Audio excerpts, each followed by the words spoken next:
Conservation is life. Conservation is love. And conservation is sacrifice. People die for the cause. Conservation is to balance our needs for nature to be able to provide us a fulfilled life. To tell more about conservation, I prefer to speak a little bit on my own language. Fiarovana ny tontolo iainana. It means the way you care in a nice way and an effective way the world around you. To me, conservation is all about humility. Conservation is vida.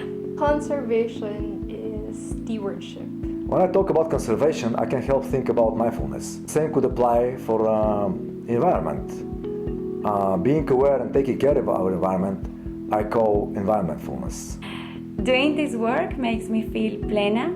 It means fulfillment, joy, peace, and it just makes me feel very happy. As a child, I was always fascinated by the great diversity that I saw all around me. So many colors, so many textures. The Indian monsoon, the dry season, the winters, it's so much diversity. When I was a kid, I used to live in a huge city, in the capital city in Caracas, and there's a massive mountain next to it. And we were, as a kids, we were drawn by this, immense, massive mountain that always sort of called us to climb it and to live with it. And it was very important to have this contact as a kid. I grew up in the Pamir Himalayan mountains, one of the most fascinating and beautiful places. But I moved to the city to do my undergraduate study. There I realized how fresh and innocent nature looked back home. Then I decided to make this my profession. As a kid, my dad used to bring home all sorts of orphaned and injured wildlife in his job as a conservation officer. There was one particular animal he brought home, a mallard duck that had been in an oil spill nearby. He asked me to wash it. I spent all day scrubbing this duck, putting my heart and soul into reviving it, and when it died in my arms, it really infuriated me that humans and poor management could allow something like that to happen, and invigorated me to dedicate my entire life to environmental and conservation causes.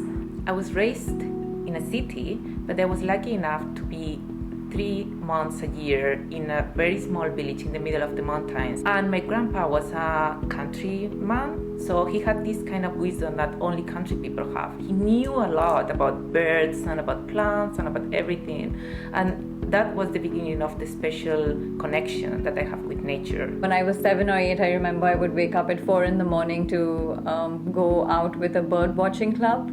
And then 10 years later, when I was 17 and I visited the Himalayas for the first time, I couldn't get enough, and I was sure that I actually wanted to do something to do with protecting the environment. My conservation story began when I was little. Growing up in Texas, I loved nature and animals, but it wasn't until I took a trip to Namibia after working as a lawyer that I had this sort of epiphany and realized that I wanted to devote my career to helping endangered species. When I was younger, my parents always took us on holiday trips to wildlife parks, and I distinctly remember for the very first time seeing a live orangutan. And it was just the most exquisite animal. And I, really dawned on me for the very first time that these are species that we share our planet with. 50 years from now, I really hope that we get more intelligent and more evolved about how we deal with nature. Currently, we just take, use, throw, pollute. The world in the future, at any point in the future, will look like us. We look exactly like us. We reflect the way we are. We reflect our internal status, our vibrations. In 50 years, maybe I'll be pretty old if I'm still alive.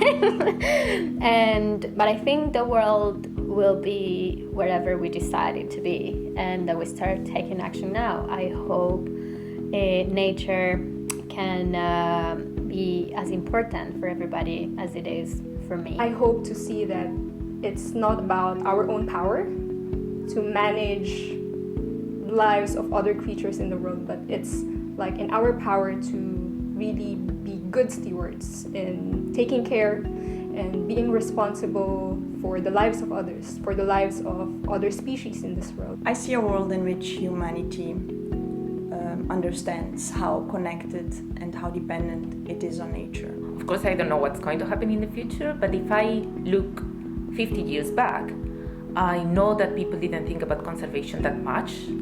So the process have been that people have been more and more aware and more into conservation. That makes me think that in 50 years' time, the situation will be even better. I would hope that conservationists would be extinct in 50 years' time. So there wouldn't be a need for people to actually go and talk to other people and say, we need to conserve this, we need to save this. It shouldn't be needed. People should have realized it in 50 years' time and should fall in love with nature.